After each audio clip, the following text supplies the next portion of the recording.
There is a contradiction in personal finance that most people don't recognize until much later in life, and by the time they do, the damage has already been done. The assumption is simple. If you earn more money, your financial life should improve automatically. Higher income should mean more savings, more investing, more security, and ultimately more freedom. But in reality, there are countless individuals earning six figures, sometimes multiple six figures, who are living paycheck to paycheck, carrying debt, and feeling constant financial pressure.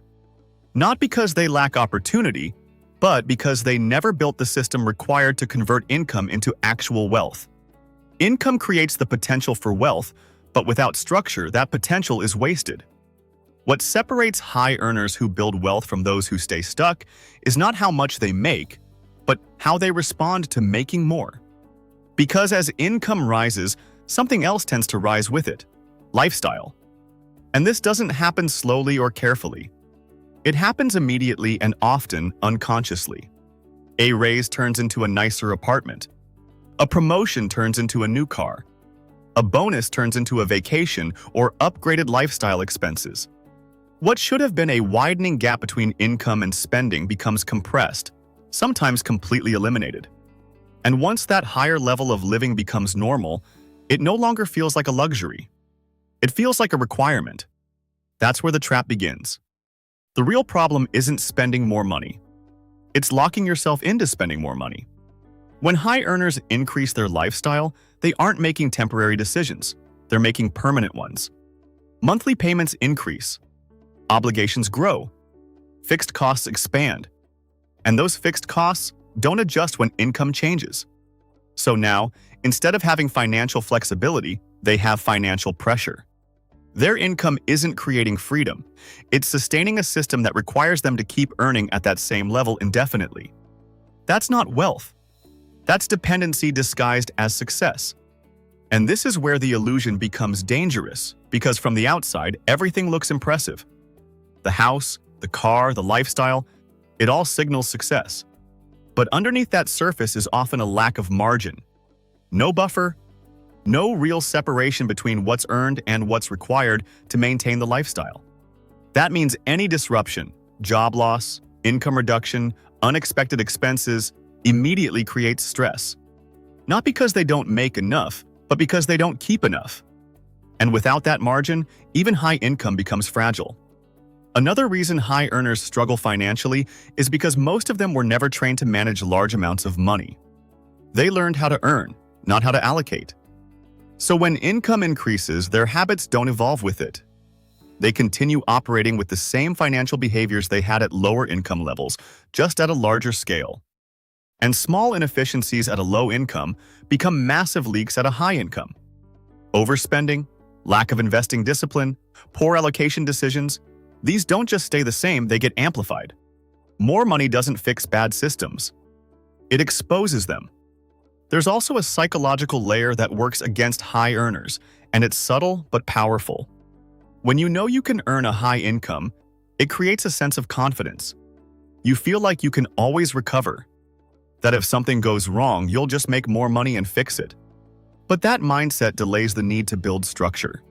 It replaces discipline with assumption. And assumption is not a strategy. Because eventually, there comes a point where earning more is no longer enough to offset poor financial habits. At that point, the system collapses under its own weight. Social environments also play a major role in this cycle.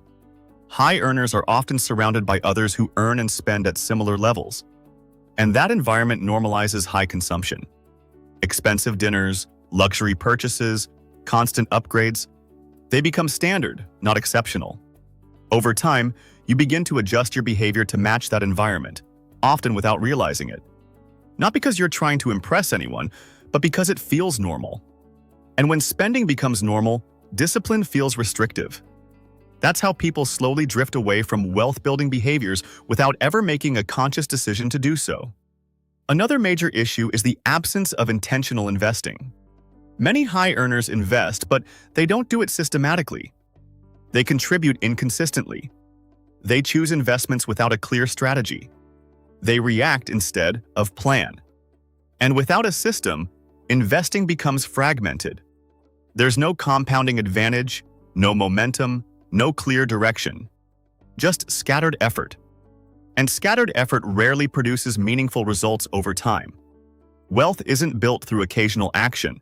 It's built through consistent, structured behavior. The difference between earning money and building wealth comes down to systems. High earners who fail financially focus on income as the solution to everything. But income is only one part of the equation. Without a system that controls spending, prioritizes investing, and maintains consistency, income will always be temporary. It will come in and go out, over and over again, without ever accumulating. And that's the cycle many high earners find themselves stuck in for years. One of the most overlooked factors in this entire process is time. High earners often underestimate how important time is in building wealth because they focus so heavily on income. They believe they can always make more later, that they can catch up, that they have time. But compounding doesn't work that way. It rewards early and consistent participation. And if high income is not paired with early investing, the advantage is reduced dramatically. You can earn a lot of money and still miss out on the most powerful phase of wealth building simply because you started too late. Eventually, there comes a moment where the realization sets in. That income alone is not solving the problem. That earning more hasn't created the security they expected. And that without change, nothing improves. This is the turning point. The moment where high earners either continue the cycle or break it completely. And breaking it requires a shift in focus. Away from income and towards structure. High earners who build real wealth operate differently. They don't immediately upgrade their lifestyle when income increases. They create a gap first. They increase investments before increasing spending. They build systems that automate good decisions and reduce the need for constant discipline. They focus on long-term outcomes instead of short-term satisfaction. And most importantly, they protect their margin. Because margin is what creates stability. It's what allows money to accumulate.